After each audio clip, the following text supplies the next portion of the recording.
minasyaitonirrajim. Bismillahirrahmanirrahim. Assalamualaikum warahmatullahi wabarakatuh. Rabbi syrahli syadri wa yassirli amri wahlul 'uqdatam min lisani yafqahu qawli. Jika para tokoh terkemuka, pemimpin-pemimpin besar umat manusia merasa perlu dan harus bertobat di tengah segala status mulia yang mereka sandang, lalu bagaimana denganmu yang selama ini terjebak dalam jerat tipu muslihat yang dipasang syaitan, dikepung hawa nafsu, syahwat, keinginan, bisikan setan, terpedaya dengan ibadah-ibadah lahir seperti sholat, puasa, zakat dan haji, mencegah anggota tubuh untuk melakukan maksiat fisik, namun batinmu kosong dari ibadah-ibadah batiniah, kosong dari sikap wira'i atau hati-hati, takwa, zuhud, sabar, ridho, qanaah, tawakal, yakin, hati bersih, kedermawanan jiwa, niat baik, kebaikan budi, baik sangka, berperilaku baik, taat, jujur, ikhlas dan lain sebagainya. Bahkan engkau syarat dengan celah-celah keburukan dan pangkal-pangkal dosa yang bermuara pada ujian dan cobaan, serta mengundang berbagai bencana di dunia dan akhirat. Antara lain, perasaan takut miskin, marah atas takdir Allah, memprotes ketetapannya pada makhluknya, meragukan janjinya, iri, dengki, curang, senang dipuji, menyenangi jabatan di dunia dan ridho dengannya, dan takabur terhadap hamba-hamba Allah. Sebagaimana firman Allah, apabila dikatakan kepadanya, bertakwalah kepada Allah, bangkitlah kesombongannya yang menyebabkan berbuat dosa. Quran Surat Al-Baqarah ayat 206.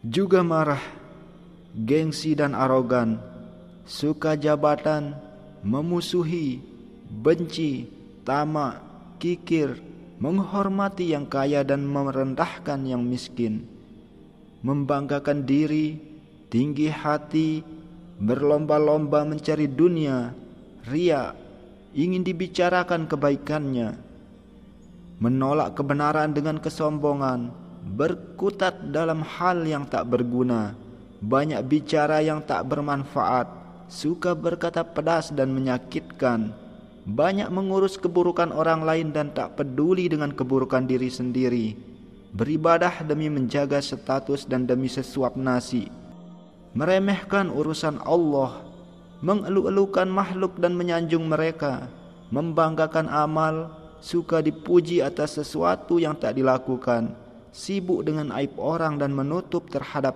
aib sendiri, melupakan nikmat Allah dan mengaku karunia yang dimiliki adalah hasil kerja keras dirinya, bukan siapa-siapa, terpedaya dengan hal-hal fisik dan enggan memandang masalah-masalah yang lebih substantif, menjaga batasan-batasan syariat, lebih menyukai kebahagiaan dan membenci kedukaan, padahal tanpa kedukaan hati menjadi rusak dan hilang kehusukan. Dengan menjauhi kedukaan, padamlah cahaya hikmah, dan dengan bertambah kedukaan akan diraihlah kedekatan dengan Tuhan. Perasaan tak membutuhkan makhluk, kebahagiaan abadi, keselamatan abadi, dan kenikmatan menyeluruh. Dirimu syarat dengan pembelaan terhadap nafsu diri saat ia dihina, padahal kehinaan justru merupakan penawar nafsu. Kunci kebahagiaan diri, kunci masuk ke dalam golongan para kekasih Allah, orang-orang pilihannya, syuhadanya, ulama-ulamanya, kaum arif yang mengetahui aliran-aliran takdirnya, dan wali-wali abdol pengganti para nabinya. Engkau juga lemah membela Allah yang maha luhur keagungannya terhadap para pembela agamanya dan terhadap para walinya yang gigih menegakkan hujahnya. lemah mengajak makhluk untuk menaatinya, lemah mengingatkan mereka akan murkanya, dan lemah mengiming-imingi mereka akan rahmat dan surganya. Engkau berpura-pura menjalin pertemanan, padahal dalam hati kau membenci. Engkau enggan mengikuti orang-orang baik budi atau al-abror yang merupakan kekasih Maha Pengasih, yang merupakan orang-orang yang tulus beribadah. Engkau merasa aman dari segala fitnah di dunia, kengerian suasana di alam kubur, dan lamanya hisab perhitungan di hari kiamat. Kekal di dalam rumah keabadian dengan suasana gembira, ceria dan sukacita. Kau juga berpaling kepada Allah sebab dunia yang melimpah, dan lebih memilih jalan Fir'aun, Haman, Qarun, Syaddad, Ad, Kaisar Romawi dan Kisra Persia, raja-raja masa lalu, serta umat-umat terdahulu yang dipermainkan dunia dan terperdaya oleh angan-angan kosong hingga datanglah ketetapan Allah. Mereka pun dilengsarkan dari tahta mereka, diturunkan dari posisi yang mereka bangun, dilucuti kehormatan yang mereka raih, serta dihancurkan kerajaan yang mereka bangun. Mereka lalu dituntut mengembalikan titipan-titipan, dan datanglah dari Allah hal-hal yang tidak mereka kira. Mereka dituntut atas keburukan-keburukan yang mereka perbuat, diselidiki detail-detail perbuatan mereka, dikurung di dalam ruangan paling sempit yang dulu mereka gunakan untuk mengurung musuh mereka, diperlakukan kasar, dihukum dengan berat, dibakar di neraka, dibelenggu kedua kaki dan tangan mereka, diberi makan buah zakum yang berduri, dan diberi minuman yang sangat panas.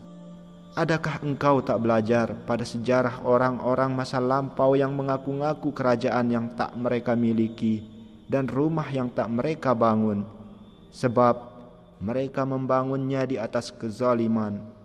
Berapa banyak kehormatan dan tubuh-tubuh yang mereka aniaya saat itu. Berapa banyak air mata para miskin papa yang dibuat tumpah. Berapa banyak orang kaya yang mereka lecehkan dan mereka rendahkan. Berapa banyak bid'ah yang mereka buat. Berapa banyak hati orang bijak dan pintar yang mereka patahkan dan mereka buat berang. Berapa banyak doa dan rintihan di penghujung malam yang disampaikan kepada Tuhan oleh para pemilik hati lantaran kezaliman mereka, sebagai keluhan kepadanya agar berkenan menyingkap apa yang mereka alami.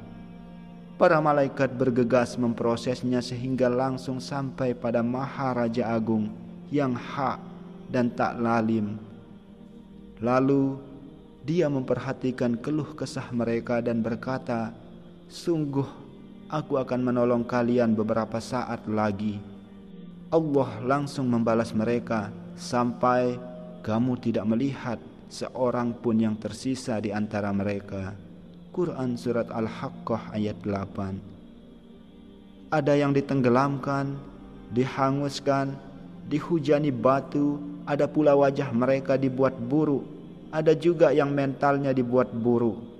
Hati mereka jadi sekeras batu dan dicetak dengan tanda kafir dan musyrik, sehingga tidak bisa dimasuki keislaman dan keimanan.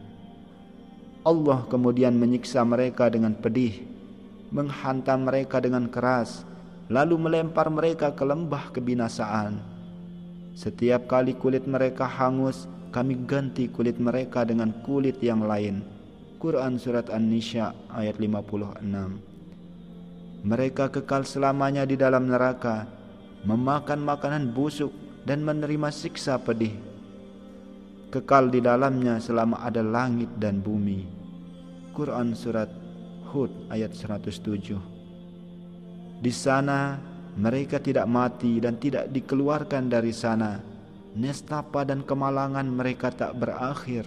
Mereka merasakan kehidupan yang sempit. Asa dan suara mereka hilang, hati mereka hancur, lidah mereka keluh.